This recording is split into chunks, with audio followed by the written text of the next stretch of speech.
F123.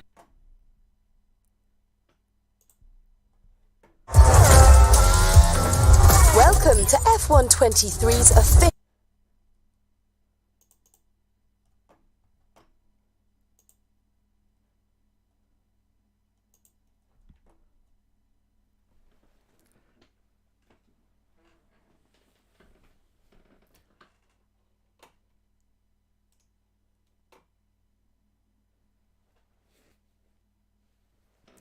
Well, hello there everybody and welcome back to another Hookster Talks with me and Mr. TV Bear. Yes, everyone's favourite bear is back. He's still got his WTF1 sticker on. It's getting a little bit dog-eared now, as you can see though. It's getting a little bit furred at the edges. Bit like the channel itself really, isn't it? Anyway, here he is. Britain's favourite bear. Yes, you can forget your Grogu's from The Mandalorian because he's nothing compared to this. He's the original favourite bear that everyone loves. Yes, aren't you? Yes, he is, he says. Yes, yes, let's look at him. Look at him. Look at his lovely little face. Oh, I love you, TB. Mwah, mwah, mwah, mwah.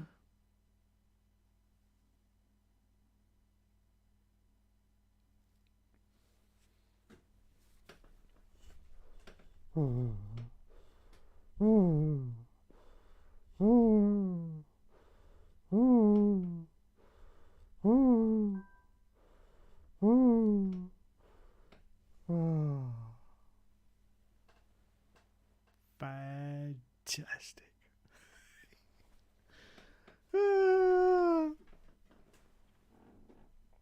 Here we go, here we go, here we go. Here we are, Hookster, live in your living rooms. It's just gone 9 o'clock, late as usual. And welcome to the stream. But more importantly than that, welcome to John Richardson. Hello, sir. Welcome to the stream. Yes, we're going to do a little deep dive on the F1. I thought, as this channel's called F1 Games PlayStation, I thought occasionally I better do a little bit of F1 gameplay, you know, because I've been diversifying recently and sort of going more into the real life Formula One. I've also noticed a lot of the other sort of F1 YouTubers, if I can call myself that. I don't really like to, but I suppose I'll go with it. A lot of the other F1 YouTubers are sort of diversified and sort of they've made up other channels for like their real life content. Now I'm not going to do that here. I'm going to keep everything all in one place, compact and bijou on this channel. I don't really see the point because, you know, you the viewer out there, you're intelligent enough to know that if you get a notification come up with one of my videos and you think, nah, not interested in that, Dave, thanks very much, but not interested, you won't click on it. You won't click on it. You don't need 2, 3, 4, 5, 6 different channels that you've got to search for, subscribe and try and find out something that you want to watch, do you? So it's all going to stay here on the channel. And the good thing is that the Hookster Talks is like a separate little entity contained within this channel so that I can talk about other things and, you know, things that annoy me, things that give me great joy. And there's not a lot of that lately. But yeah, so I can do that and still continue on this channel, even though it's called F1 Games PlayStation. We do F1 Games PlayStation. We're about to do that right now, so shut up. But we'll also diversify into real life Formula One content, what's going on in the actual races, how many times Lulu's going to finish 7th this year in the championship. Lulu! We love Lulu. We love Lulu. You know, I get accused of being biased towards the UK, but I mean, have you seen my videos? Have you seen how many times I take the piss out of Lulu? It's ridiculous. It really is. So anyway, let's do a deep dive into F1 23. Let's reduce myself to the size of a pea. That would be difficult. I've got the gamepad now. It's on for nearly 6 minutes, so I'm going to see if I can do it in chunks here. Let me see if I can turn my volumes up. Now, please forgive me. Everything I do here is live, and unlike the big F1 YouTubers, I haven't got a stream deck or any of those little boxes with special little buttons on that you can just press and takes you where you want to go. I'm doing this all manually on OBS Broadcaster, and it's all done live by me. So if I make mistakes, then please forgive me. But as I say, it is completely live.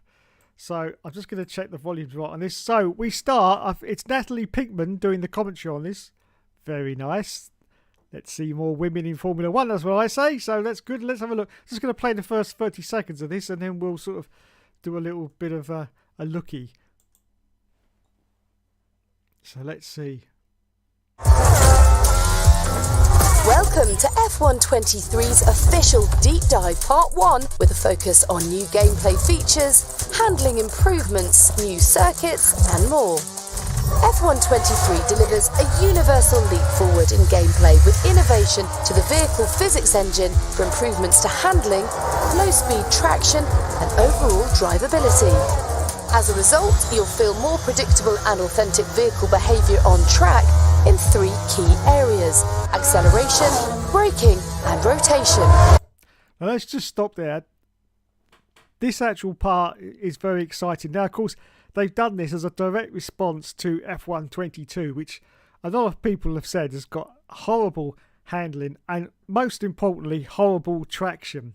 It really was. The fact that you could wheel spin the car in 4th and 5th gear was just ridiculous. And even the F1 drivers, the Max Verstappens of this world, turned around and said that doesn't happen in real life. Even though, of course, in real life they haven't got traction control, but it doesn't happen that the wheels actually spin in 4th and 5th gear in real life. So they had a lot of feedback from the drivers from last year. Of course, don't forget, these were brand new cars last year, so it was sort of hard for us to get a handle on what the handling was going to be. But I just think that they went in a completely sort of wrong direction. They were thinking these cars were going to be ultra slippy, but you have a look at them out on the racetrack. They don't look like that at all, do they? I mean, last year they were a bit all over the place, but this year they seem pretty solid and bolted to the ground. So, yeah, they've done quite a good job, I think, of trying to address the handling. But is it going to be any good, or is this just flim-flam as usual from Codemasters?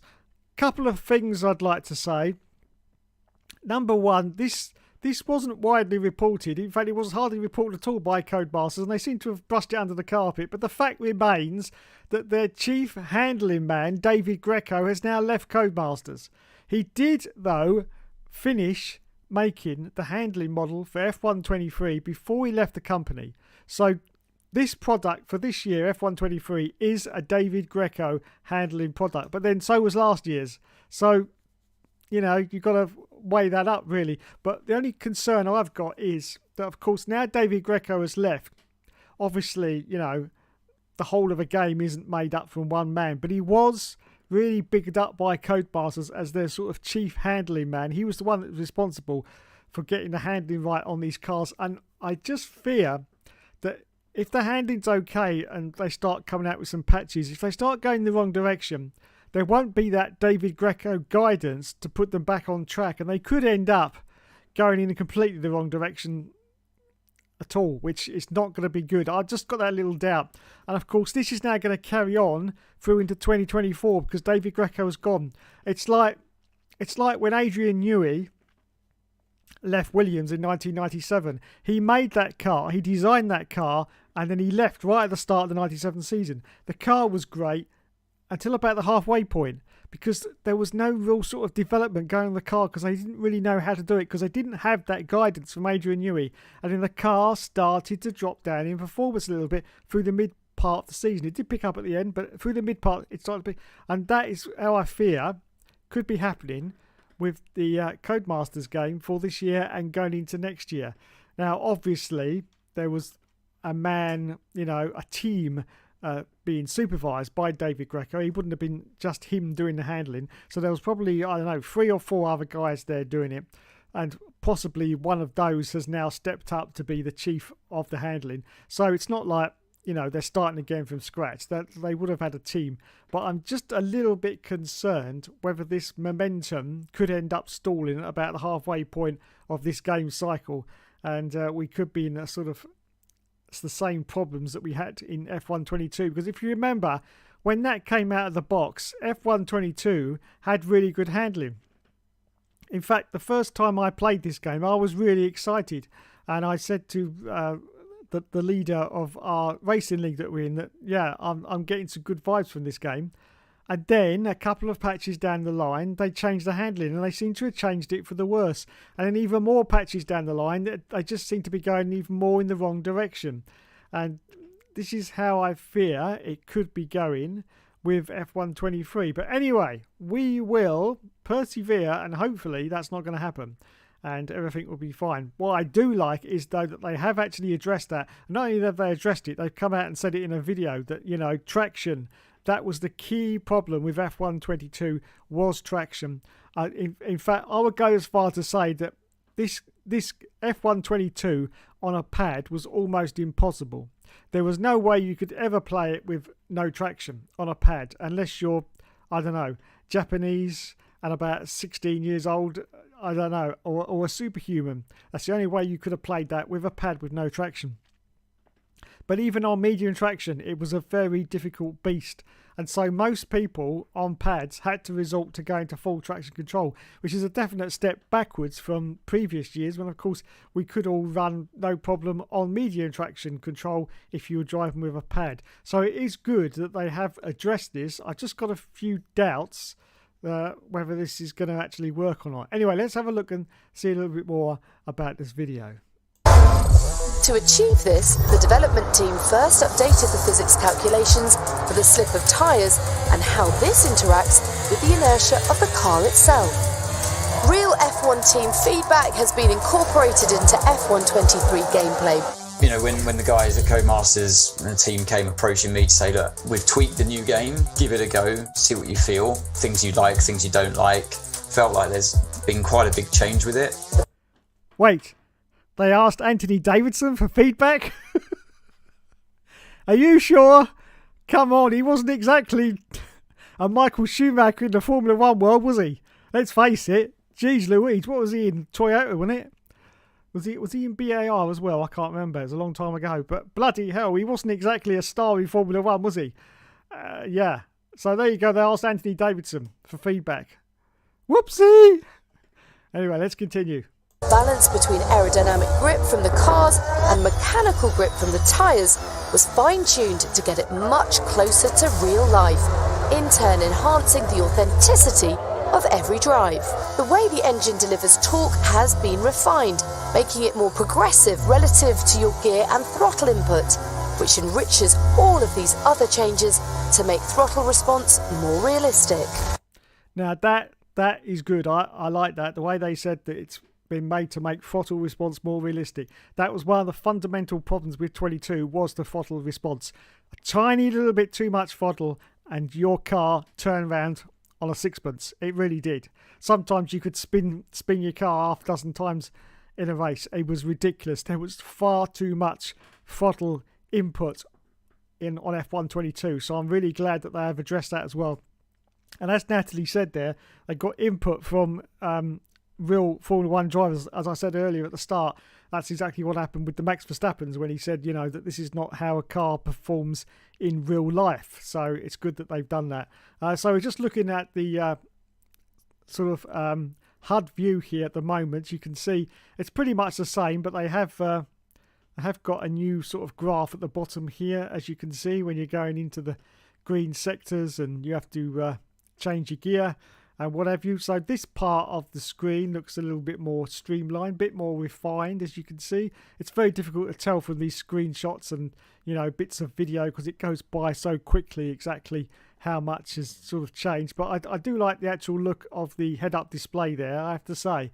Looks a bit of an improvement over F122. A lot of people don't sort of care much about, you know, things like the head-up display and things like that, but to me, I like all the aesthetics and I like everything to be clean. And especially if you're getting on in life like I am and unfortunately need glasses, the information comes at you very, very quickly. So if you've got it clear and concise and you can see exactly what's going on in front of you on the head-up display, it's always good when it's a lot better and more clearer. So I do like that part of it. Let's continue. The underfloor of the cars was also improved to make interactions with curbs and rumble strips more true to life. Yes, now curbs in F122, oh my god, they were just a complete whitewash. Tiny little bit of contact with the curb and you were once again spun round like a top. So it's good that they seem to have addressed that. but they have addressed curbs several times in the past. It's been sometimes successful, sometimes not. F1 2021 was very bad for the curbs, but it wasn't just the curbs. The actual physics of the game in 2021 seemed to be headed in the wrong direction as well. But the curbs especially were lethal. They raised the profile of all the curbs, and if you hit them, you were in real trouble. That's one of the reasons why we didn't use that in our league, because of the high curbings. It was very bad indeed. So that's good that they seem to have addressed that. You'll really feel all of this new handling detail through a force feedback steering. So here we've got the cockpit view, as you can see. I've got the little top bit of this cut out on my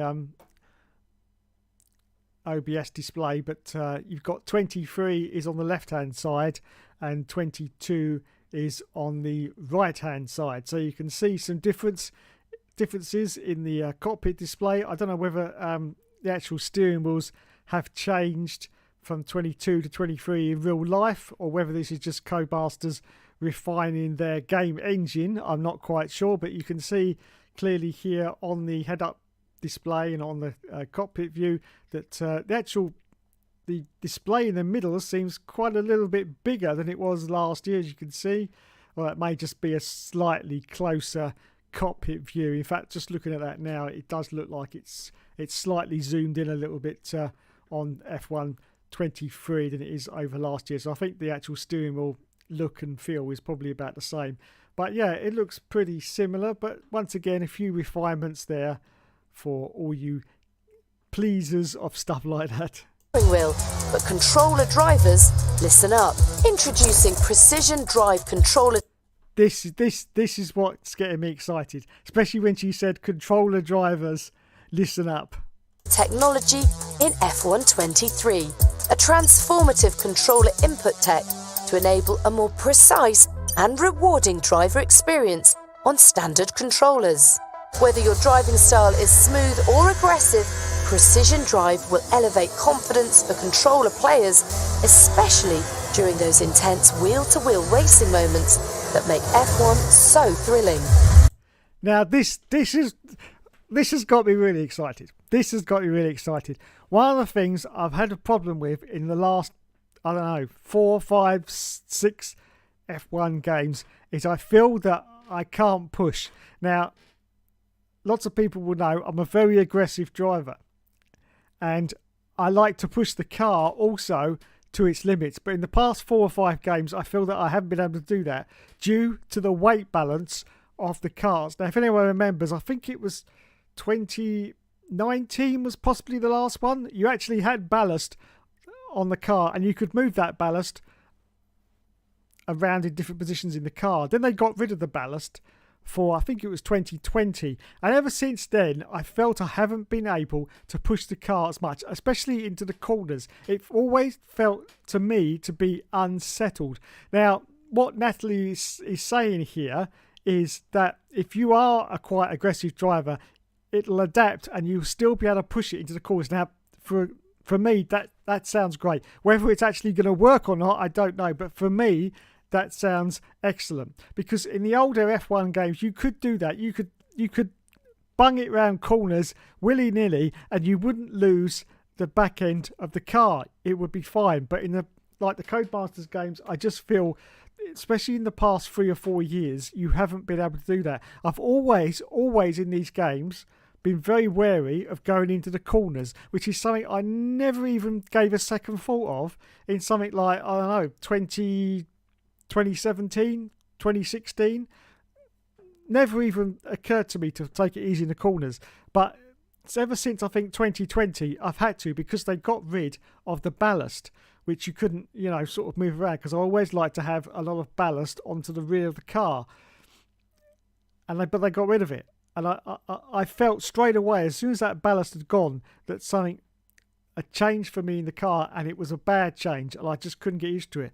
So the fact that you can now push it again, really, it sounds exciting, and especially for all you controller users out there. And I know there's a lot of you out there. As I say, my guess is that 75% of people who play this game are on controller. it's got to be about that figure. So, you know, lots of people, they haven't got room for steering wheels. Lots of people don't want steering wheels. You know, they want to just sit down, pick the controller up and play the game.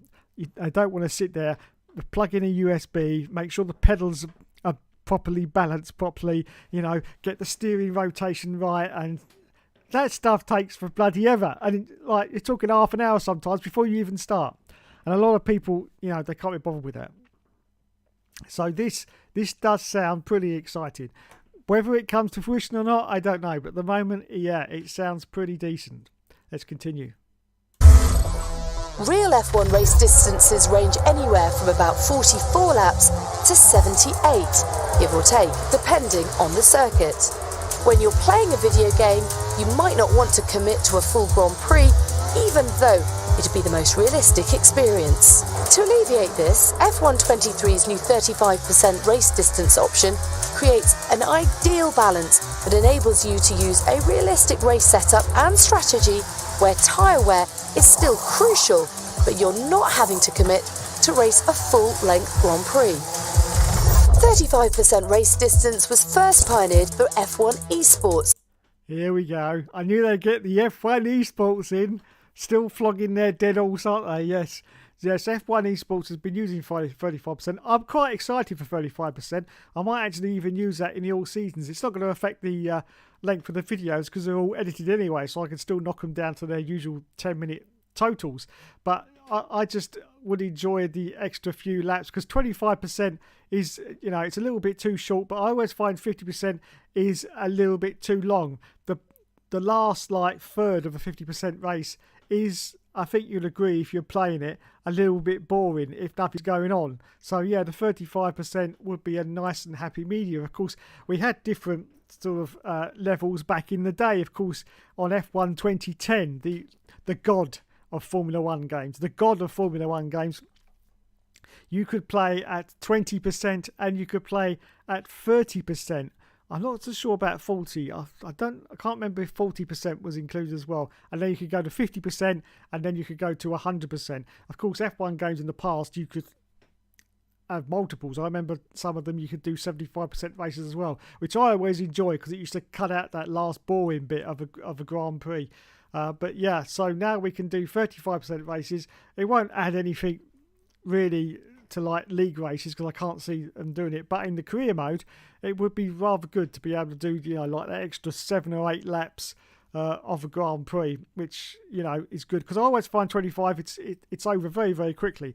25% race takes on average 22.5 minutes to do, so you know it's gonna, so that 35% you'd be clocking in at about 32 to 35 minutes, which, you know, if you're just sitting down to play a game, nice half an hour is quite a decent time. So yeah, I'm quite excited for the 35% races. To give a balance of strategy and excitement. With this new setting, you can specify how you want your race weekend to play out, and races will be more accessible from a time commitment standpoint. Building on the existing safety car feature. Here we go. Red flags. They are really pushing this year. Red flags.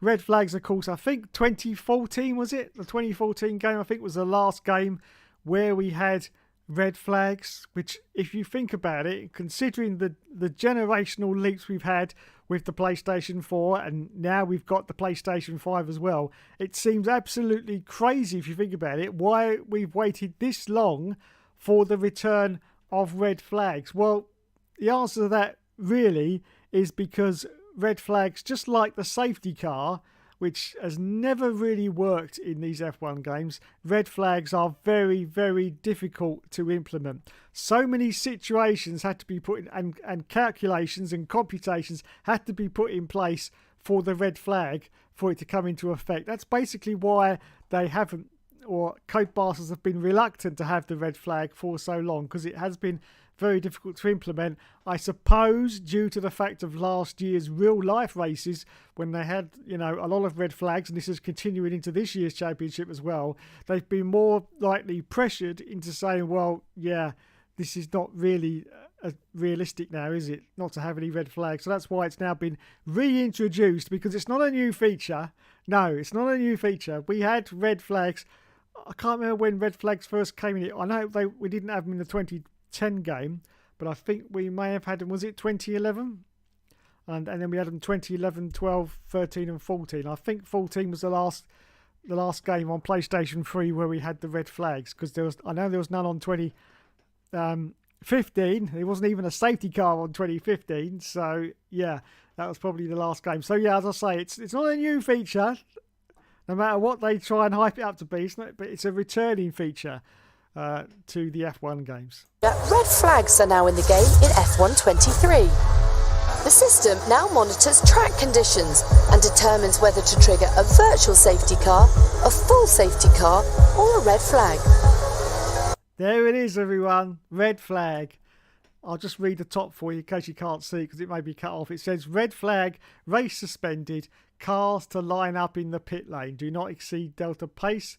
No overtaking. I'm just so excited to see that up there in the top left of the screen once again. I mean, in the older games, the red flag, it didn't used to come out very often anyway. In fact, as I say, lots of computations had to happen for it to come out, but it was just great when it did. It was like, oh, a red flag. It was like the safety car. Back in the older games, the safety car coming out was pretty rare. You really had to have a huge smash to trigger the safety car for it to come out. So yeah, it's just great to see the red flag back again in an F1 game, because this is what it's all about. Realism. You know, you're simulating real life, and if you're not having a red flag, which is real life, it's not a simulation, is it? It's just Mario Kart. It really is. So it's great to see the red flag back now. The question is it going to work or isn't it? Is it going to be like the safety car? It's sort of it's 75% there, but not quite. Well, we'll find out from June the 16th onwards, won't we? Or June the 13th if you've got the Champions Edition pre-ordered for £80 of your pounds. Anyway, let's not worry about it. Let's continue. The sensitivity of red flags can be adjusted, similar to the safety car feature. A variety of things can trigger a red flag, like debris on track, cars stopping on track, extreme wet conditions, and more. AI cars can initiate red flags as a result of racing incidents, but they're more likely during a multiplayer event when users are racing wheel to wheel.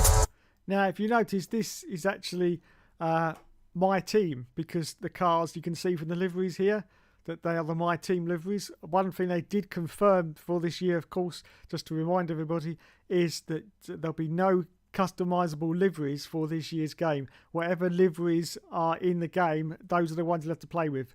Obviously, I'm pretty sure, as it's an EA game, there will be loads of those lovely liveries that you really need for the bargain price of what should we say? £3.99 each? Yes, just £3.99. Yes, it's bound to be, isn't it? But the actual liveries in the game are preset, cannot be adjusted.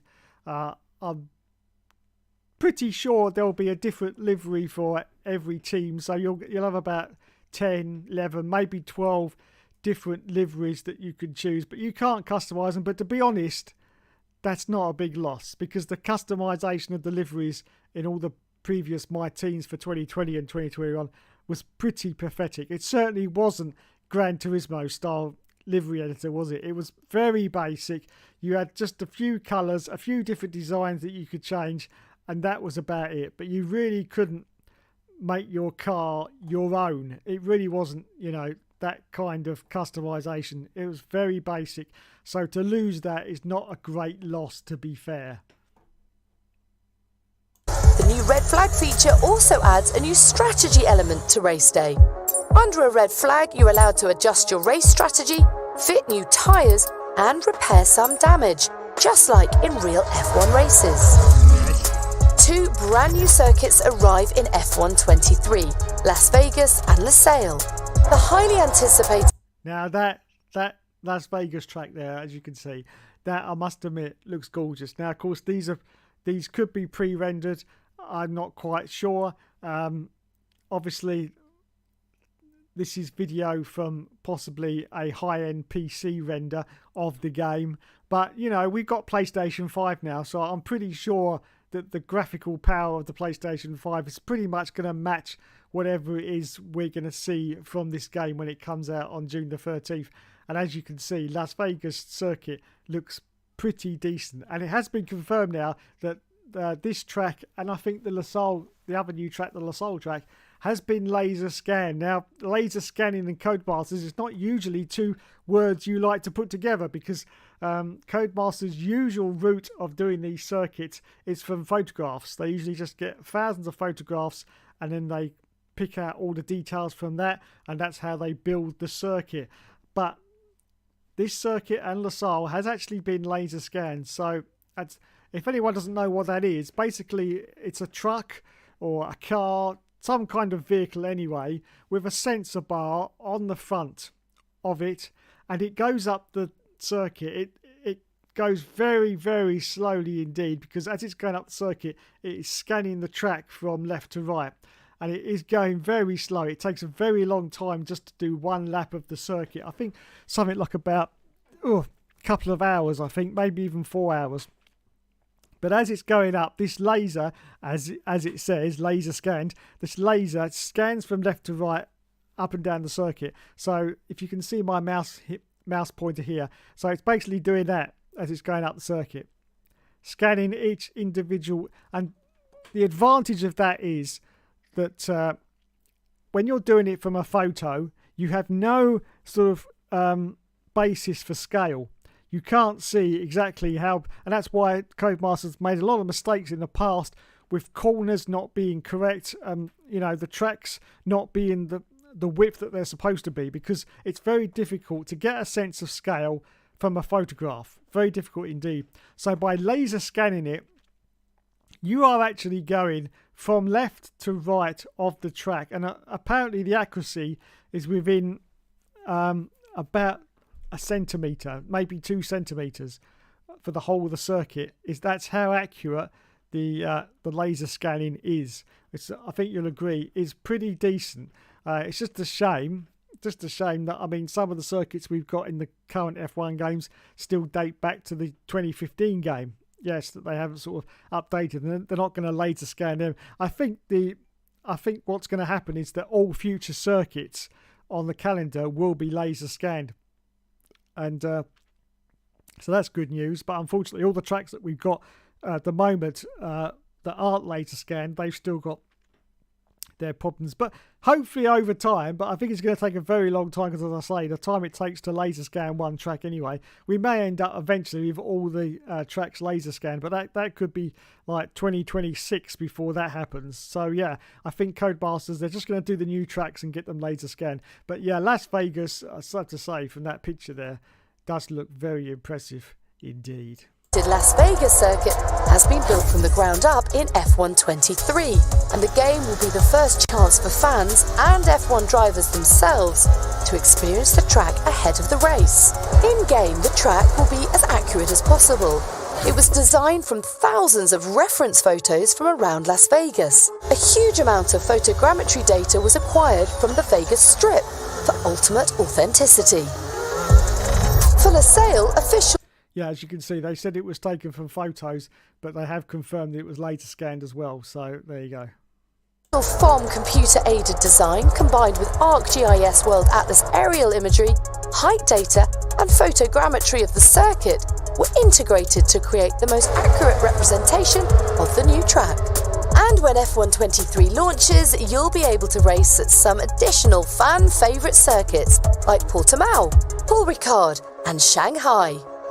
Now, of course, all those circuits are nothing new. They've already been in the F1 game, so obviously they can include them as extra circuits. But it's always good to have a few more circuits, especially if you're doing league races, because all those circuits are available in league. So if you're doing leagues where, like we do, where you've only got 12 races in a season, it's great because you can just add a few new tracks in each time. If you've got like a calendar full of 25, 26 race tracks, if you include the extra ones they're going to put in, it's great that you can just, add a few more new ones in each time, and it really sort of makes a nice, you can get a usual we usually get about 4 or 5 seasons out of these games before the next one comes along, and it's great that you can get, you know, a bit of variety, whereas before, you know, when you only had like 19 or 20 circuits, it was a little bit difficult to get that extra variety in. So it's great that they've done that. But as I say, it's nothing new because these tracks have been in the game since God knows, well, since COVID, when they had to bring those tracks in as backups. F123 was built to give you more control on track and to provide a more realistic feeling drive every time you play.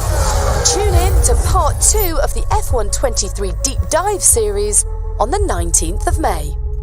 Well, there you go. There's a breakdown of the trailer there for F1 23. Let me put myself back up again.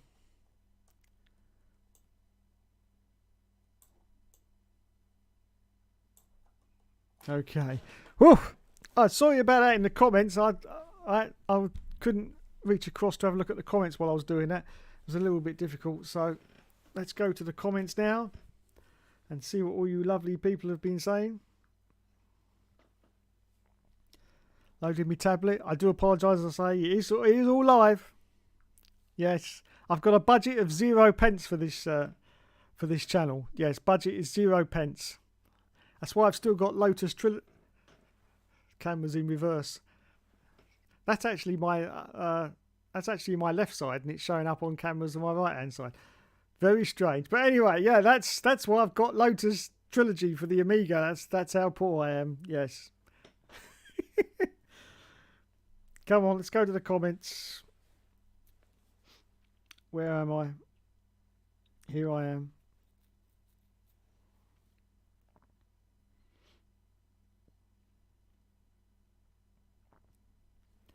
Wait for the tablet to load. I don't know why I'm singing the Tetris theme. It just literally popped into my head. This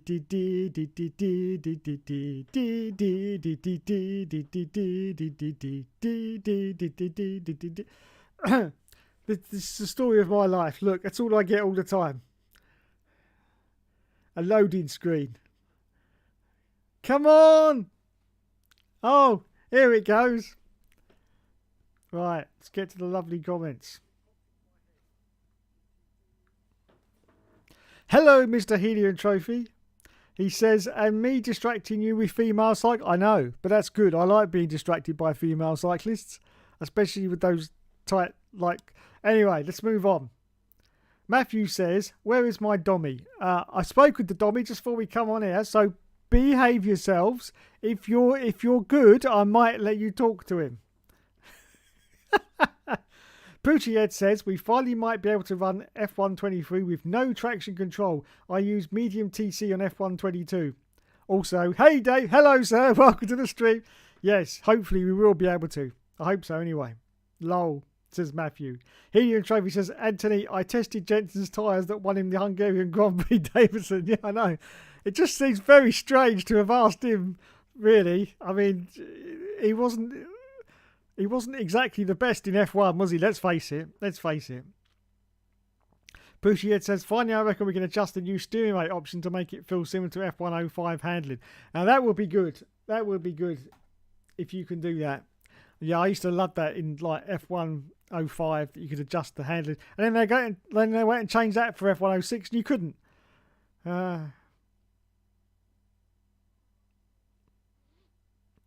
If this feels like F105 handling, then I'm really going to enjoy this game. Yes, let's hope it does. As I say, that's been the fundamental reason why I've had trouble with these games, is because I haven't been able to push it into the corners. And that's a good game to use as an example. F105, you could whack it into the corners. You never gave it a second thought, did you? You could, boom, straight in there like a rabbit up, like a ferret up a drain pipe, and it was planted, and you knew it was going to make it. Something I've not been able to do in the latest game. So if they've brought that back, I'm very excited. Very excited indeed.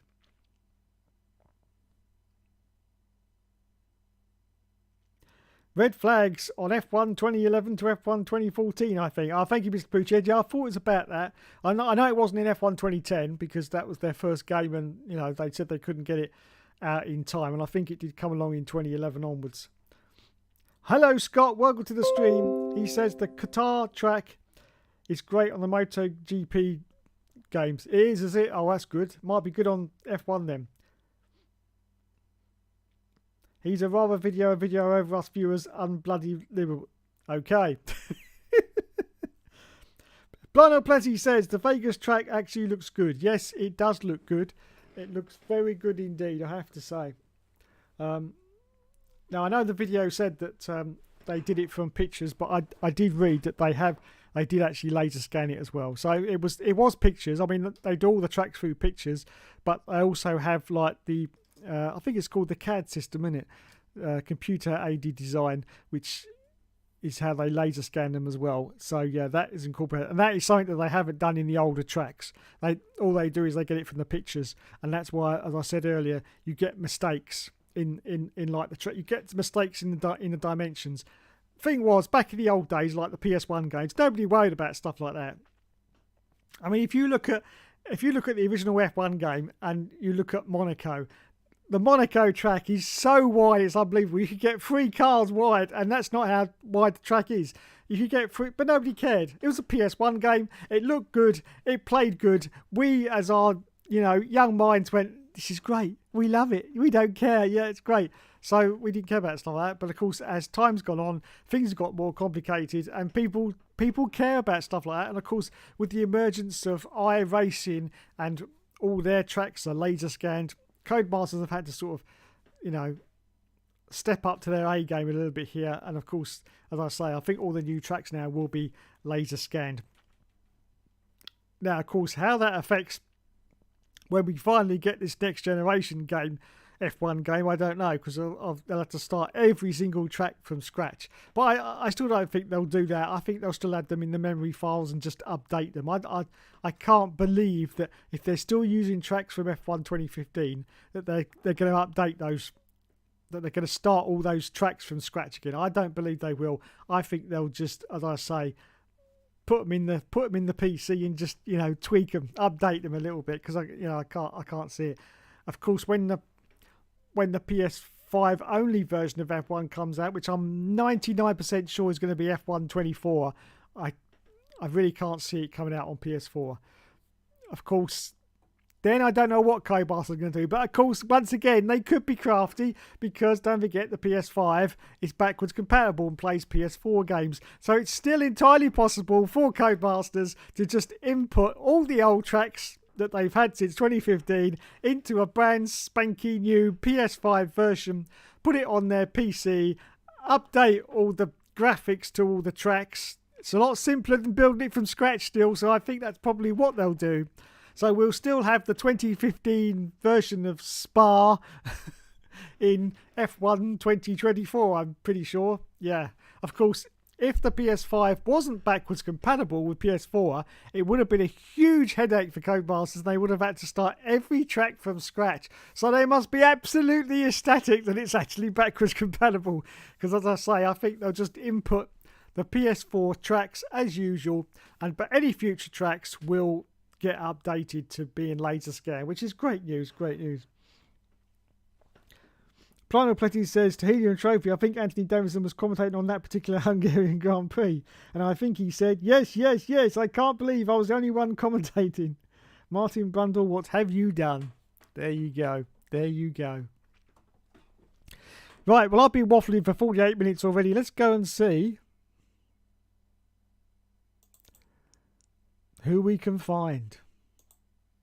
Let's deactivate my face. Everyone now has gone, yes! Thank God for that. Thank God for that, they've gone.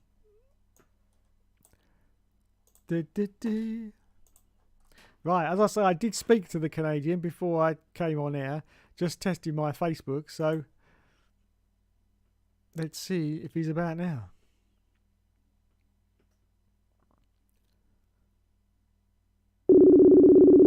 Look at that, it's working. I can't believe it. Well, I know it's working. It was working before I come on here, so there you go. It's not a surprise, is it? So let's see. This is just for Matthew 7657. Yes. Let's see if we can get. It's probably disappeared again. Oh, here we Why, are. hello there. Here we are. Where'd you go? All right, here we. Oh wait, did I even charge my phone?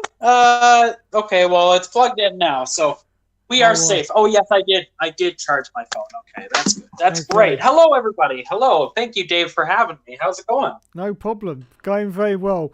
I've just been showing the new 5-minute trailer for F1 23. Okay. Yeah. So Yeah, I had a little peek at it, and it seems kind of like the same game, except the whole red flags thing.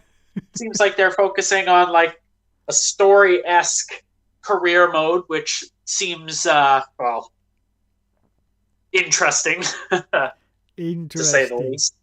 Well, of course, as you're a steering wheel player, you won't appreciate this, but I do like what they've said about playing it on a pad. I'm pretty excited for that, because one of the things I said at the start of the stream was these latest F1 games. Now, F1 2019, if you remember back that far in the distant past, it used to have ballast, and you could move the ballast forwards and backwards on the car. Yes. Now, I always liked that because I used to like to put the ballast right at the back of the car, and it used to be very stable as you went into the corners. You could really chuck it into the corners and you know that car was stable. 2020, they got rid of the ballast, and I always didn't feel as stable. Now, one of the problems I've had with 2020 and the latest one, which everyone knows about, I've had a huge problem with, is the fact that I never feel any confidence in going to the corners. Yeah. There's zero confidence there at all because I believe it's because they've been moving the ballast. Now, of course, they had to get rid of the ballast because they got rid of it in real F1. So, they've got to be the same as real F1, even though we haven't had red flags for God knows how many years. But they've got to be they've got to at least look like they're the same as real F1. So they got rid of the ballast, and as I say, 2020, 2021, and especially the turd that is 2022. I have no confidence going to the court. It always feels like it's going to go. And even 22, with full traction control, going to the corners, it still feels like it's going to break away from me.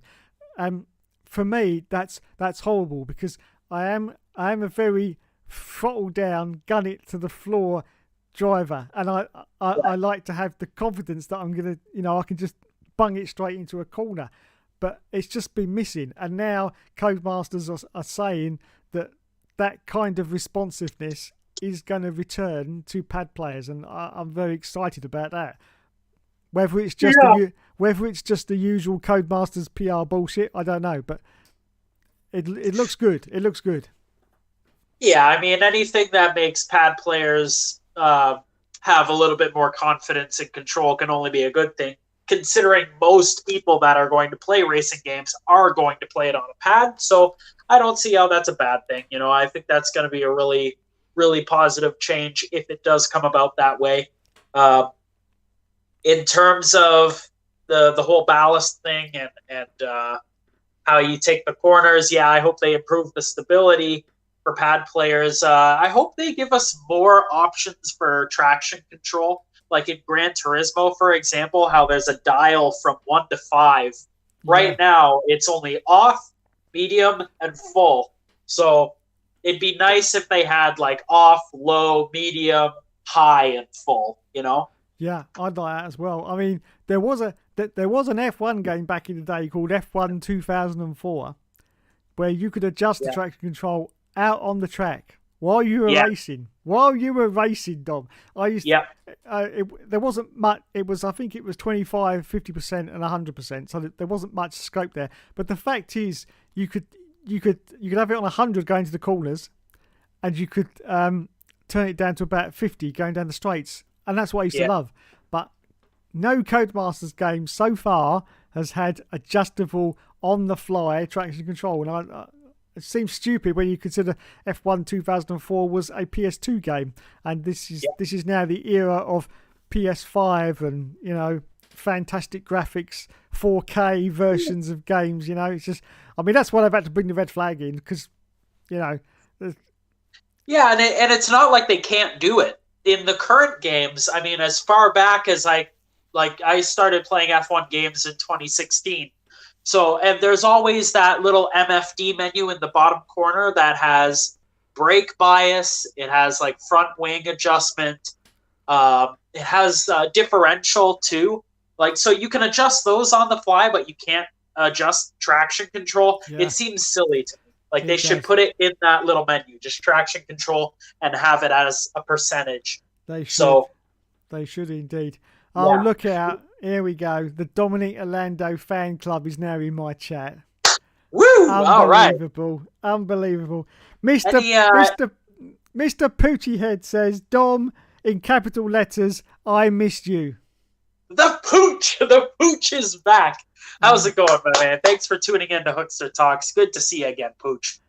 Matthew 7657 says, what haircut do you have, Dom?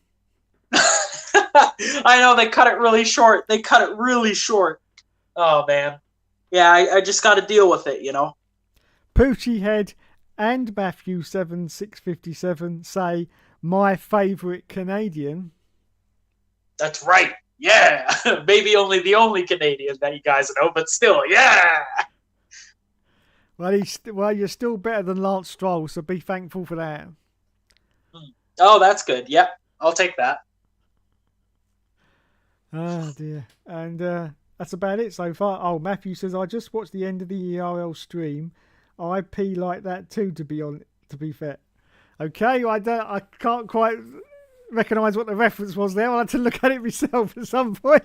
Yeah, Maddie sent me a message too. He said like 30 something minutes into your stream, Dave, of the ERL, something funny must have happened, and I just have no idea what he's talking about. I haven't watched it yet. I think I may recall it may have been the moment that Don the Man revealed to us that his mate Dave actually works for a company called Siemens. Oh, yeah, okay. And unfortunately, my 14-year-old juvenile self decided to come out to play once again because I'd never grown up ever, and I couldn't stop. I just couldn't stop. It was just unfortunate that Joe missed that because he had to go and play Lullaby, whatever's with Emily, and he missed all of that because it was classic. It really was. Oh, it was classic. Yeah, it was good. But yeah, hopefully we can see you back in the ERL races there, Matty D. It'd be nice to have you back running with us on Mondays, but I understand you're probably very busy, so best of luck to you, and hope to race again with you soon. Dave Hook. Yes. I think you talked about this. Wait, did you talk about this last Thursday? Wait, when was the Miami Grand Prix? Was it? That was Sunday just gone. Sunday just gone. Yeah. The Sunday just gone. Oh, okay. I thought I saw you do a stream of the like the Miami GP and the intros and yada yada, but I wanted to give my spiel and my take on it. I did actually. I did a video of that on Monday. Yeah. Okay. Yeah. But oh my God! If I could just go off for like 5 minutes. Yeah, go for it. Yeah. So, my goodness, was that something else to watch? My goodness. First couple things I want to point out. There was one point on your stream on Monday that made me laugh so hard. You were showing the orchestra that was playing. Yeah. As the drivers were walking in, and they showed a drummer, and you said, "Oh, he's playing the bongo drums," and I laughed so hard because those are not bongos. Those are not. So what he's playing is called a timpani, and it's a big orchestral drum. Like, imagine, like, these things are like a meter in diameter, right? Yeah. and they're pretty cool because it's a giant membrane drum, and it can be tuned to a note. And so you hit it with this big fuzzy mallet, and it goes boom. And it has a foot pedal on it, and you can change the pitch of the tone of the drum. And I just thought it was so. I've actually played timpani before. They're actually really fun. It's cool because it's got a foot pedal on it, like I mentioned, and by pushing the foot pedal, you can actually raise or lower the pitch. So you could go boom or boom. Yeah. So they're a lot of fun to play. But yeah, that made me laugh so much. Well, I am not a musician, so I've got that in my defence. But all I say is, I say what I see, and to me, it looked like a bongo drums. But I could tell you, as an F1 viewer and as a musician, man, those F1 intros, it was just, man, I don't know what F1 is doing, and I don't know what Liberty Media is doing. It's like they're trying too hard, and they're like, in a sense, they're like perverting the sport and like making a mockery of it almost. Yeah. You know? So, they're doing all these elaborate things for the United States Grand Prix, and I was reading some comments on Instagram, I think it was, and a really interesting point that somebody brought up was, F1 isn't doing this at Spa. They're not doing this at the Hungaroring. No. They're not doing this at like Barcelona, Catalunya. And it's like, if you're gonna give special treatments to some tracks, it's only really gonna divide your fan base. And I mean, it's clearly evident, Dave, that the United States and their Grand Prix are the new favorite child of F1. And the fact that F1 is pouring so much money into United States Grand Prix and all these pre-show elaborate Hollywood-esque entrances, and they're only doing that for the United States Grand Prix and not any like European or Asian Grand Prix. It's blatant favoritism, and it's really it makes the religious F1 fans shake their head at how biased it is, Mm-hmm. So yeah, I think that whole production was just really cringy. And then, oh man, there was a video of DJ Khaled, and oh man, it was so cringy. He had a wheel gun, like a fake wheel gun. He was with Aston Martin. Yeah. And I don't know if you saw this video. No, I didn't see it. No. Oh man, yeah, it's a good laugh, Dave. He's got this wheel gun, right? And he's acting like a fool. He's, I'm gonna change these tires, and he's firing the wheel gun, like not even touching the wheel at the Formula One, the Aston Martin car, and he's pressing it multiple times like he's changing a NASCAR tire. And it's not a real wheel gun. Like, they gave him a wheel gun that spins like at 60 RPM, so you can see the head rotating really slow. And it's just, it's so cringy. And it's like, man, it's just making the sport look bad. Like, I'm sorry, but it's making the sport look really bad. I know, and I read that even the Americans didn't like it. No, I honestly don't know who would like it. Other than like, would you want to see that? Would you want to see that as an advertisement for Formula One? I mean, it was just, as I said in the video, it was like a carnival, wasn't it? It was like, roll up, come and see the little tiny drivers. It was just ridiculous. Yeah. Oh man. Oh, the driver intros were pretty funny too. The fact that Logan Sargent was the only one that like stopped and said like, "Hey there, Miami," woo, and everybody else was just walking past. No, go away! Don't want to talk to you. Yeah. And you know what? A lot of drivers actually spoke out against that. So I saw Norris was against it. Fernando Alonso was really against it because he was like, this is cutting into our preparation time before the race. Like, it literally happened before the race. Yeah. Like half an hour before the lights went out. That took half an hour as well, because they had to like sit there and, you know, before it came on, and even though it only took 8 minutes, that was half an hour in total. And Fernando Alonso said that was half an hour of my race preparation gone. You know, so yeah, and absolutely and for wild. What this is what I'm trying to make. What was the point of it? There was absolutely no point of it whatsoever. You know. Yeah, I don't know. It looked bad for musicians as well, because, as I say, I mean, that was just it wasn't exactly a James Bond film score, was it? Let's face it. Oh yeah, there was something else I wanted to mention, but who was the conductor that was? That was Will I Am. Okay, Will I Am. Right. Yeah. Okay. But as I say, he wasn't even facing them, was he? He was facing the other way. I'm not sure which way he was facing, but yeah, he was just kind of facing the center, and his conducting skills, right? So he was doing the two-handed conducting thing like this, right? Yep. Which is technically correct. And I say technically because you can conduct with two hands. I'm going to give a little music lesson here. Right, so you can conduct with two hands like this for an orchestra, but it's very robotic and emotionless. And it just seemed robotic. And he wasn't interacting with the instruments like a true conductor would. It was all just for show. I thought it was pretty hilarious.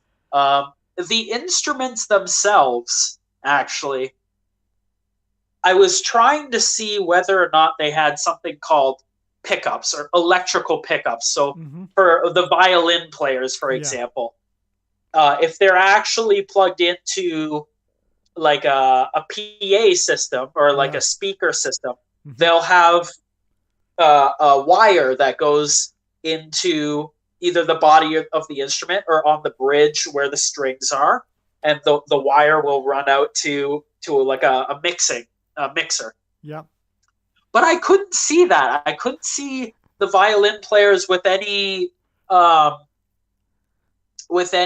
like cables or anything or wires. Perhaps it was well hidden. I thought I saw maybe a wire over one of the violin player's shoulders, but I couldn't really tell, to be honest. So I thought maybe it was pre-recorded, and perhaps the instrumentalists were playing the parts, but it wasn't actually live music. It's like sometimes when you go to a concert, the singer will have lip syncing. You know what I mean? Yeah. So like the singer may actually be singing, but it's singing behind a pre-recorded, a pre-record. Well, now you've said that, and now you've got to think that was done inside the stadium, wasn't it? Inside the what's that stadium? What's that football? The Hard Rock Stadium? Yeah, it was done inside that, wasn't it? You think the size of that stadium, now you've said that definitely to me sounds pre-recorded. Yeah. Because the sound that was coming out of those instruments was too good and too clear. Yeah. That you wouldn't The other thing that made me laugh too, I can't remember exactly if before that, because it said, this was a special song composed for this Miami Grand Prix. Do you remember if it said like composed by Will I Am or not? I can't remember. No, I can't remember. Okay. Because I was gonna say if it said, composed by Will I Am, there's no chance in hell. There's no chance in hell Will I Am sat down and composed music for all of the percussion, brass, woodwind instruments. Because the other thing with instruments too, especially in like the brass instruments, for example, so French horn, I think there was trombone, I think there was also I can't remember if there was saxophones or not, but you actually have to transpose the music. So if you play C on a piano, it's different from a C on a saxophone. Mm-hmm. So, like, to sit down and transpose that, I highly doubt will.i.am. Who is will.i.am anyways? Like a rapper or something? Yeah, well, he's also a music producer as well, but he doesn't really do classical stuff. He's more electronic. He really is. He doesn't do trombones.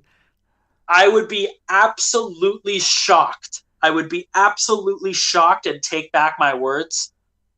But I highly doubt that he composed that orchestral music for that. Yeah. For that event.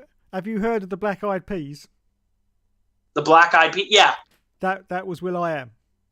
Oh, okay. Yeah, I doubt it. I doubt it. I doubt he sat down and he was like, "Oh, I want the French horns to play this part, and you have to transpose French horns up a perfect fifth. Let me do that real quick." Like it's really hard to do, and like for like a pop musician to do that, it's either incredibly impressive or it's just not true. Yeah. Like it's Well, so that's my spiel of the musical aspect. Do we have any comments in the chat? Yeah. Well, judging by everything else that happened during that 8 minutes, I would say that definitely wasn't true. Yeah, let's go to the comments. And just as I say that, the comments disappear. Oh. Let me have a look at my laptop. Matthew says,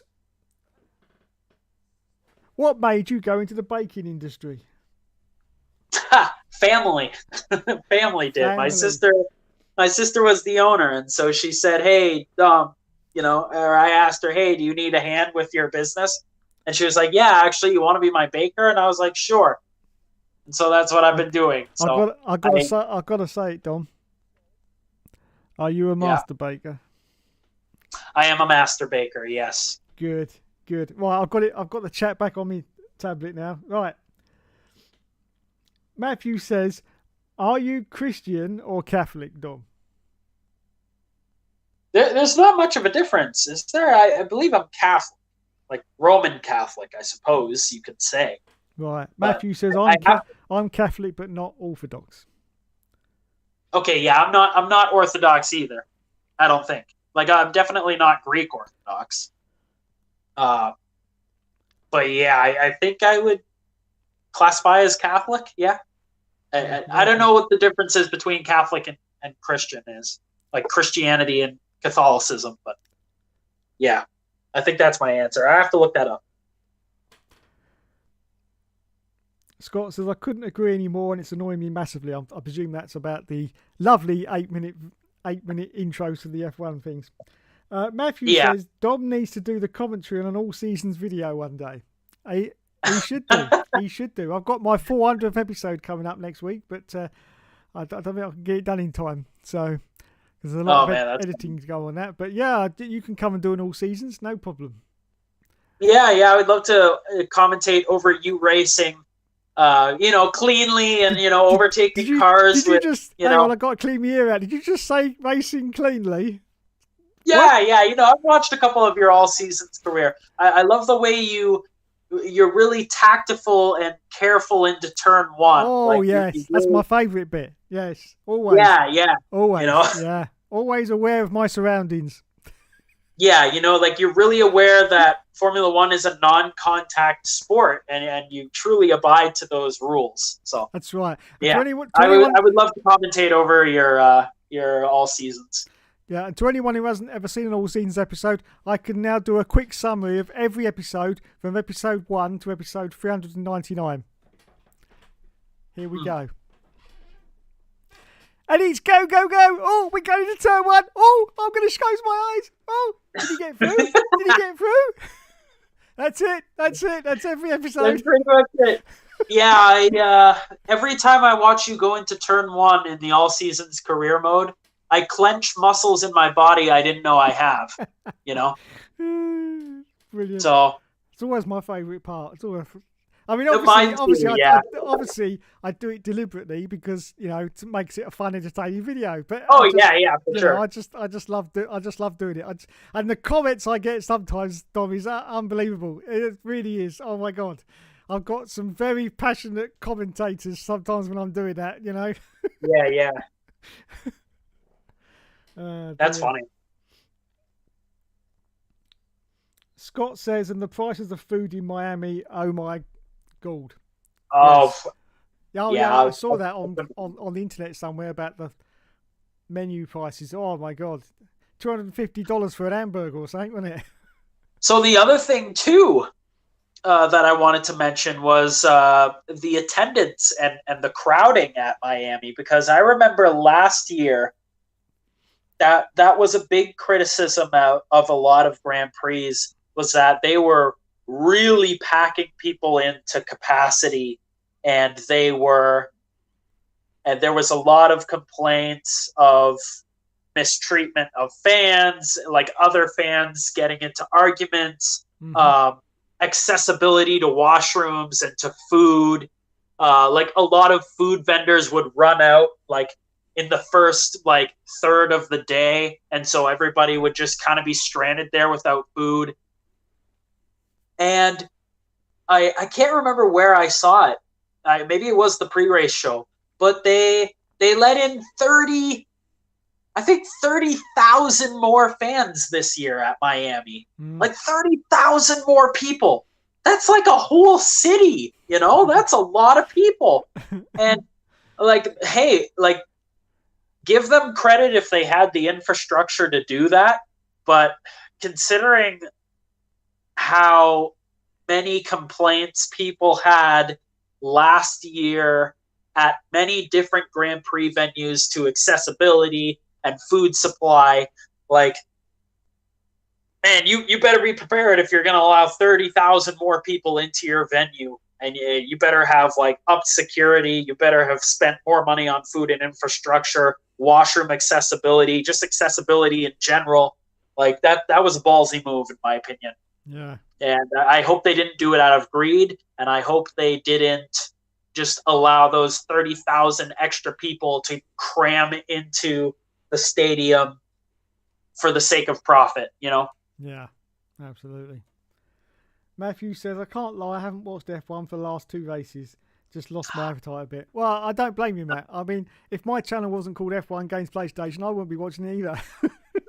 Well, the last 2 races have been a bit of a snooze fest. Baku was kind of boring, and Miami was okay. You know, like there were some interesting overtakes in the midfield. Max's double overtake was pretty cool going into turn 1 on the Haas and the Ferrari. Like, admittedly, that was cool. The Red Bulls having a battle for like 2 corners was okay, but yeah, I was pretty bummed out that Max was able to just cruise from wherever the hell he started on the grid to first. Like, oh man, that's pretty heartbreaking for the championship that he's able to win races that easily, even when things go terribly wrong in qualifying. So yeah, I mean, ninth position and still one's not good. yeah, But I mean, nothing against Max.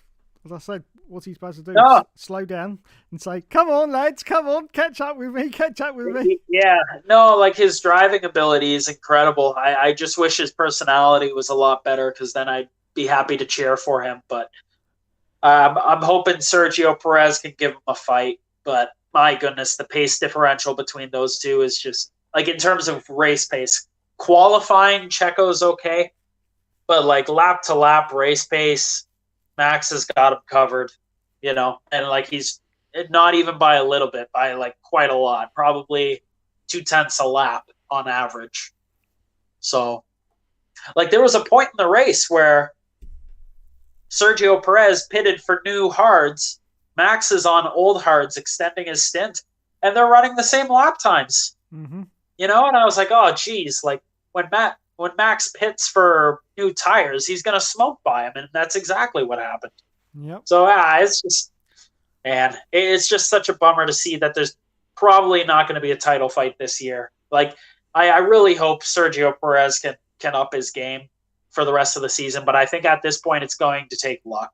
It's going to take luck, and who knows, like, maybe Sergio Perez has the capacity within him to become the villain in a sense and really rise to the occasion and stick the bird to Red Bull Racing and say, I'm going for this championship.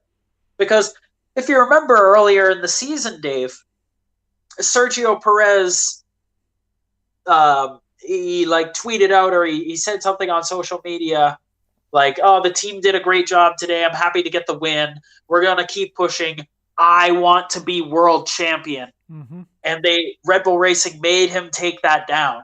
Yeah. Yeah. So if he can pull a Nico Rosberg and, just find a way, even if it's by luck or by sticking his elbows out, if he can just find a way to take the championship from Max, that would be something else, Mm-hmm. Like he's got to play the villain here, in my opinion.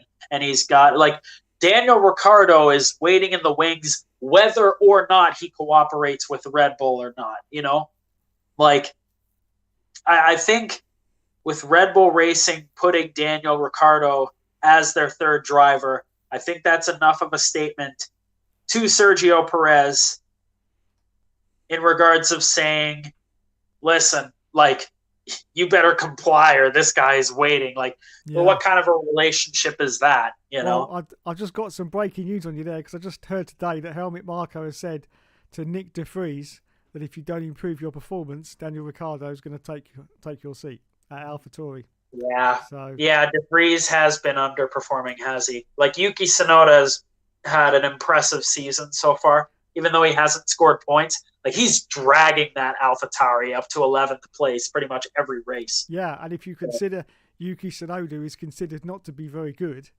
and you've always got to compare yourself with your teammate. He's doing better than Nick De Vries is. So it's just the way it goes. Nick De Vries was, bigged up as a great driver, and everyone thought he's going to do really well, but it's just circumstances. That's all it is. You can be a great driver, then you come into Formula One and you don't perform as well. Then you can go and leave Formula One and go do something else, and you can be great and you could go and do IndyCar and win the championship. That's what happens. Yep. Formula One is such a narrow margin of excellence, and the car that you're in as well, it has to be exactly the right car at the right time, and the car that suits you. If it doesn't matter how good you are, unless of course we're talking exceptionals like Michael Schumacher or Senna. It doesn't matter how good you are. If you haven't got the car underneath you, you just can't shine. And then, just like Daniel Kvyat, you're out, because Daniel Kvyat was also classed as one of the greats. Yep. He was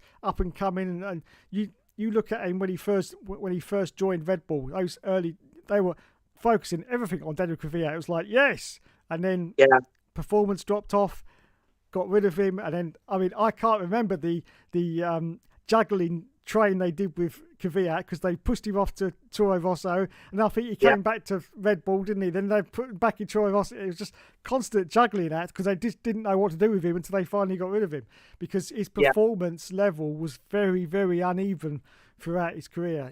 He started great, but then a lot of people do when they start in Formula One. They start off great, but he just dropped off, and that was it. And that, I fear, is what's happened to Nick De Vries. But I do think that he was someone who always wanted to be in Formula One, but he's just too late now. He's just, he's not old, but his chance in Formula One has just sort of, it's gone now. If he'd have been in the sport, I think 4 or 5 years ago, when everyone predicted that he would be, I think he would have been a lot better. But now I just think his chance has gone. He's in a car which also isn't very good, the AlphaTauri. They've come absolutely nowhere, to be honest, have they? I never even see them in like the race. If you're looking at TV coverage, they never even look at the AlphaTauris, do they? It's just they're always dwindling, like in the back with like the Alfa Romeos, and another team that's appallingly bad is McLaren. Oh my God! How do you think Oscar Piastri feels now that he turned down that Alpine deal? He must be sick to his stomach. He really must. And the fact that he tweeted out as well when this all happened, no, I will not be going to Alpine, I'm going to McLaren. That's got to be the biggest. They announced his seat. I know. Yeah, that's the I know. thing. That's got to be the Announced his biggest seat. kick in the nutsack that you could ever have. That he was Oh, that confident. But there you go. Piastri, another case in point. The confidence, everything was there. Everyone said, I mean, he's managed by Mark Webber. Everyone said, yeah, he's going to come into this sport and he's going to be absolutely brilliant. And he's nowhere. He's absolutely nowhere. Of course, you know, so Lando Norris is nowhere as well, but he's still a lot higher up than Piastri is. And Piastri, I mean, he's matching Daniel Ricciardo last year levels, really, isn't he, at the moment? He's not doing any better than Daniel Ricciardo was last year at all. Yeah. So that also says to you that it wasn't all Daniel Ricciardo last year either. Yeah, I think in Oscar Piastri's defense, it is the car. And the evidence would be Lando Norris struggling to. Like, that McLaren is dog crap this year. Awful. They got it totally wrong at McLaren. And it's such a shame because years and years ago, they were the number 3 team. They were where Aston Martin is now. Yep. You know? Like, they had that Mercedes engine. And I remember a race at Austria. Remember the race at Austria where Lewis Hamilton and Lando Norris were, like, battling back and forth, and Hamilton was like, wow, Lando is a great driver, you know, as he's asking him. Yeah. They were right there. They were the number 3 team, man. And they just downhill. Nosedive. Absolute nosedive. Yeah. Any comments in the chat there? Let's have a look.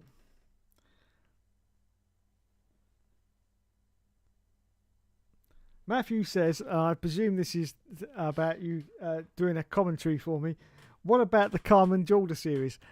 I will respond to that and say no, Matthew, because unfortunately my Carmen Jorda series is not Disney friendly.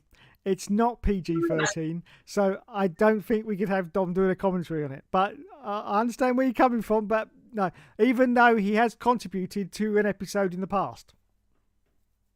To the Carmen Jorda series? Yes, you did a line of something for me in one of my past episodes. You know when I first started it, I did all these crazy episodes, and I had the one where I was in this dungeon and stuff like that, and they were just so. I mean, that episode. That episode. Joe says he still can't watch to this day because it's too scary for him. He can't watch it. Yeah, but stuff that. After the stream ends, can you link me to that? I can't remember which one, but I do remember something about a dungeon. Yeah, that's right. Yeah, and but I got you to do a line for me for one of the episodes. Can't remember what it was. But yeah, that was your contribution. You have been in the Carmen Jorda before. All right, that's good. I'll have to see. I mean, one of those Christmas episodes just got absolutely ridiculous. I mean, Carmen Jorda was giving birth. I had Joe. He did a couple of lines as well, if you remember. Yeah. And it was surreal. It was surreal at its best. I'll tell you. I'm looking back at those episodes now and going, well, I really needed to stay off those drugs, didn't I? Yeah. Oh man, good times. Yeah, I'll have to go over some of those videos and see what the heck was going on back a few years ago. Crazy. Oh man. Any more comments? Scott Barnes says you forgot about the poo, David. Now, I'll explain about the poo. When I used to do the all seasons, I used to get up and I used to do them straight away when I was nice and fresh. But unfortunately, that was also the time when I needed a poo. So 9 times out of 10, when I did the early all seasons, I was literally sitting there doing the commentary going, ooh, I need to go. And I incorporated that into the videos, and it became like a running joke, you know. And all through the early seasons of the all seasons, I was like, now I have a poo first, and then I do the commentary. And I have to admit, it's a lot better.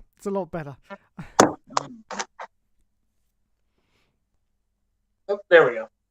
I had to plug my phone in, so that's why I'm sideways now. All right, okay. Scott said, I don't blame you, Matt. F1 is cringy and weird at the moment. Yes, it is. Yes, it is. After all the cringy stuff, says Scott, I think a certain world champion was glad he was at the Formula E race at home in Monaco rather than be in Miami.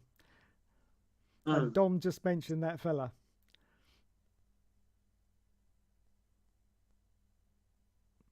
Scott says, I'm pleased that Yuki is doing well, but Nick DeFries, I really hope he has time to get used to the F1 world and the competition to learn. Yeah, me too. But unfortunately, when you've had the message from Marco to say you've got to improve, then you've damn well got to improve, and very, very quickly, because Helmet Marco is a notorious guy in Formula One, and basically that means he's got 2 more races, and then he's out the door if he doesn't improve.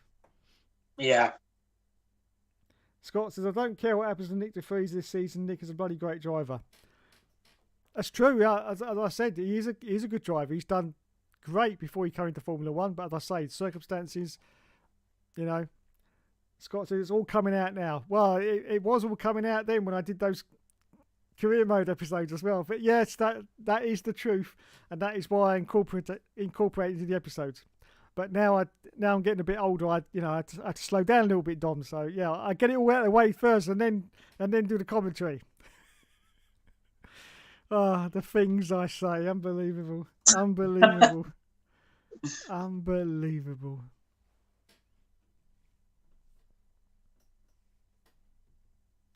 So yeah, that's it for the comments.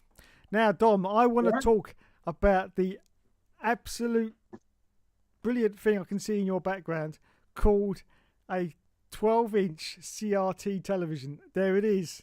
Look at this, ladies and gentlemen. There it is. If you're not of a certain age, you won't even know what this is. Can you show the viewers your 12-inch CRT television? Because just look at that, everyone. What have you got on it, Dom? Is that Roll Cage? No, it's Crash Bandicoot, isn't it? It is. Yeah, it's oops, hold on. There we go. Crash Team Racing. Crash Team Racing. Look at that. That brings one of my favorite games growing up. That brings me back. It just looks so much. I'm just going to explain to the viewers. The quality is quite bad from your phone picture, but it just looks so much better, doesn't it, than on a modern LCD? Yeah, it looks a lot cleaner. Yeah. Is that running through a PS1 or a PS2? PS2. PS2. Yeah. Yeah, there's my PS2 there. Oh, got the fancy translucent blue. Oh. Is that an original controller? Yes, it is. Yes. Original Sony controller. You know, they sell those wireless ones that you can get. Oh, they're terrible, them things. Terrible. Yeah, no, they're junk. The third-party wireless ones are all junk. Yeah. I've got the original Sony. Uh-huh. Yeah, I've got. Sorry, yeah. I've got 2 of those left. Yeah, so I'm all right. I love them. And do you know, I learnt this the other day. I had no idea. You cannot get stick drift on a PS2 controller. Do you know that? Yeah. I read up on that. Yeah, like there's. I guess the way it works is that every time you move the thumbstick, it sets the maximum value and it resets itself. Yeah, it's just amazing. I never even knew that, but yeah. And also you remember when you used to start a game, when you used to grab the thumbstick, you used to rotate it around a couple of times, and they used to actually say that in the instruction manual to rotate the thumbstick.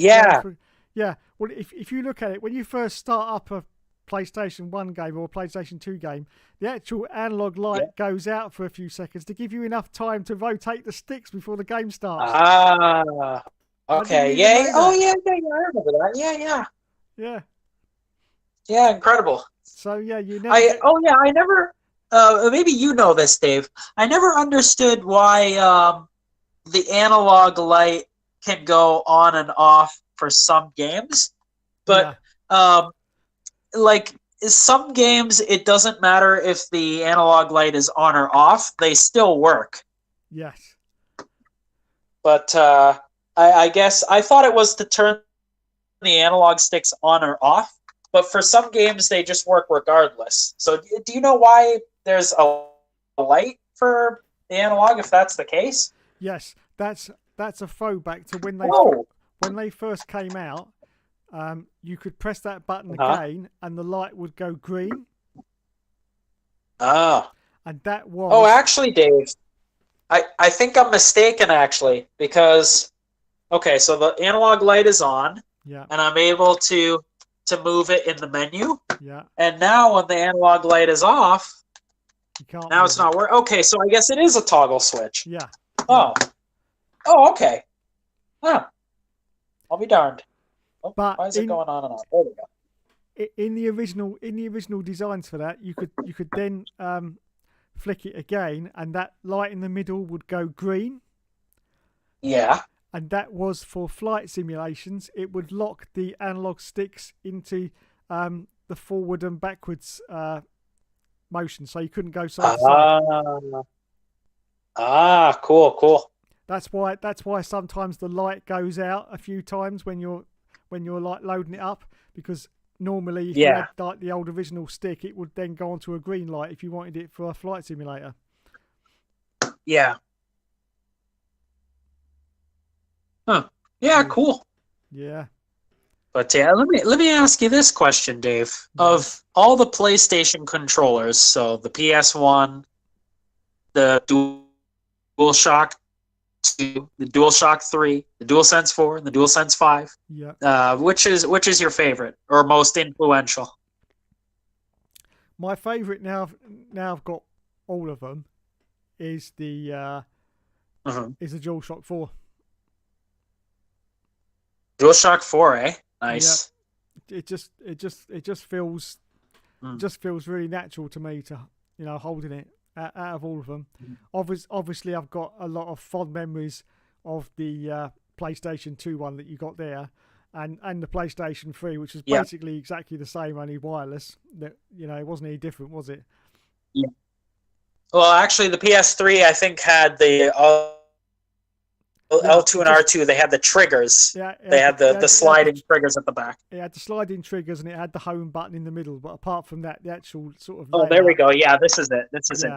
That's it. But so it's got the sliding triggers in the back. Yeah. This is actually my personal favorite of all the PlayStation series. The DualShock 3 is my favorite. Yeah. Yeah, which I say to me this felt so right. Is that the one with the rumble in it?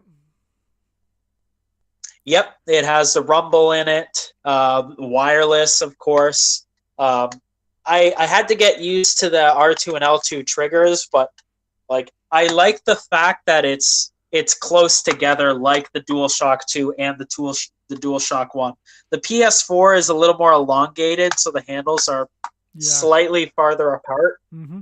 But no, the PS3 controller is my favorite. It just felt super right. I remember when I switched over to the PS4, I hated the controller. Oh, I don't even think I have a PS4 controller anymore. But oh wait, no, I do have a PS4 controller. It's in the other room. And yeah, right here. So let me bring this guy over. I wonder, do I have a PS1 controller? I can show a whole collection here. Okay, so yeah. So the PS4 controller, it's a little... Yeah, it's just... Man, I still prefer the way the PS3 feels. Especially the way my hand grips back to the PS4. The handles are a little bit longer. The controller is wider apart. I don't know. It just doesn't feel as natural to me. Yeah. The PS, and perhaps it's because growing up I played with the PS2, and the PS2 is very similar to the PS3. But even they made a slightly different shape for the PS3 controller compared to the PS2 that I just really like. And yeah. Hey Dom, I've got. But and then the PS. I've got an original PS1. It's not a DualShock, but it's an analog stick controller. See that? Yeah.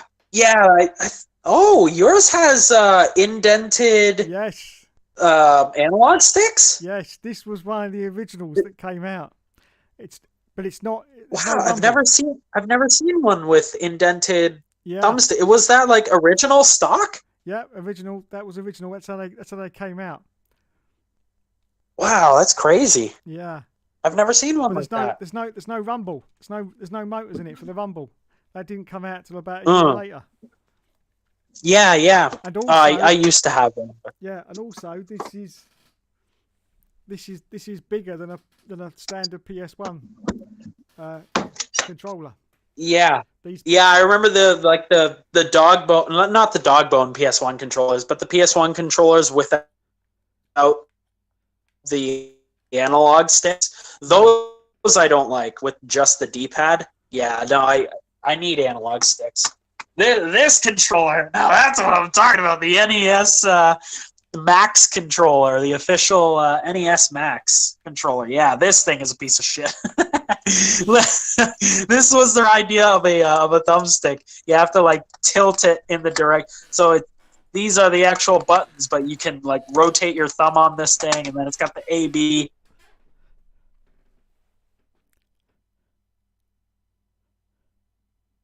It's got the turbo buttons. You got select and start. Oh, it's a funny controller. This is probably one of the funniest controllers but it's actually, it's like worth $30 or something Canadian. Yeah. So it's like 20 pounds.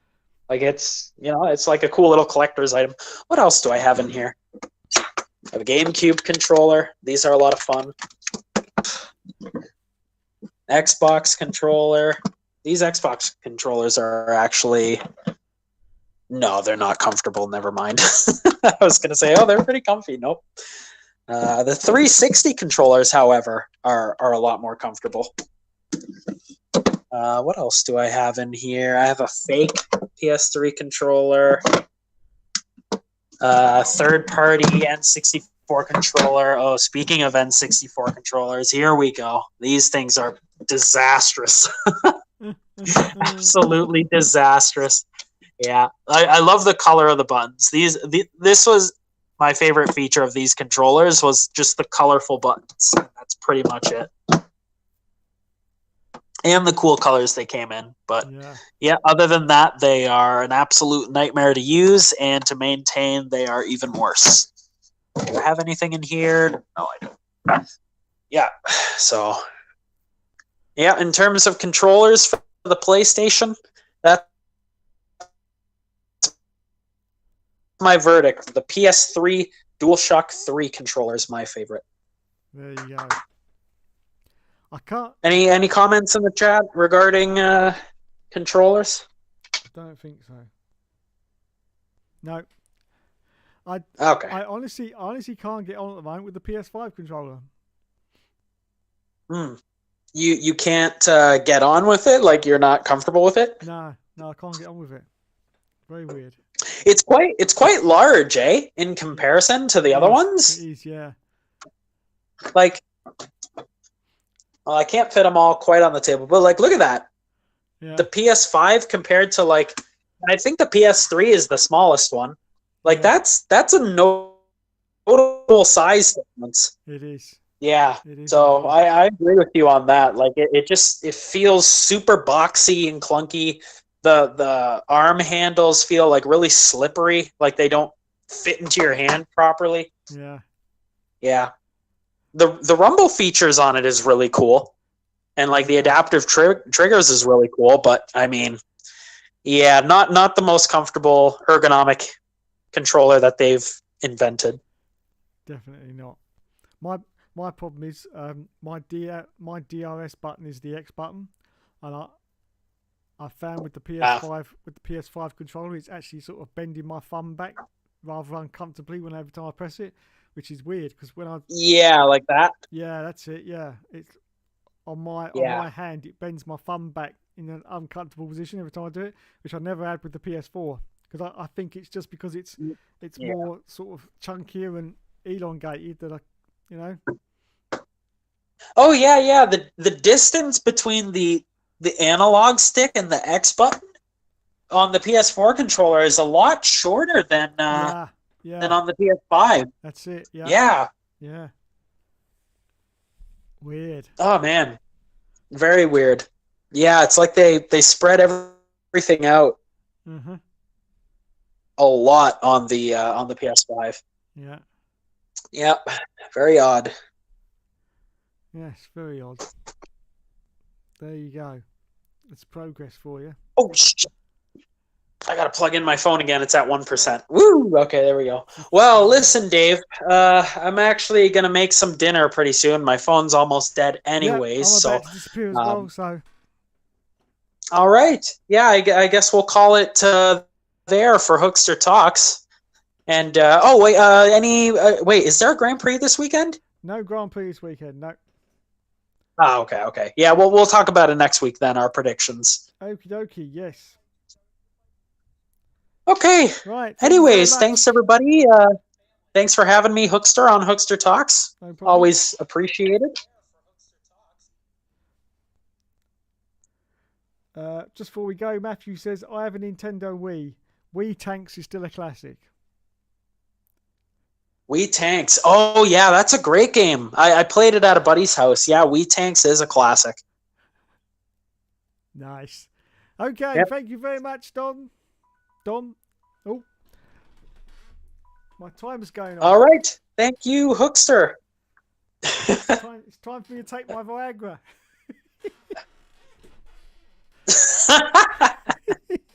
All right. Have fun keeping it up, Dave. Okey-dokey. I will catch you later. Catch you later. Bye, everybody. Thanks for tuning in. in.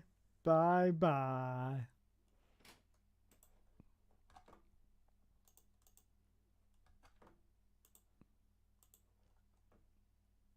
Okay, that was Mr. Drum Take there. We were in danger of going off on a PS controller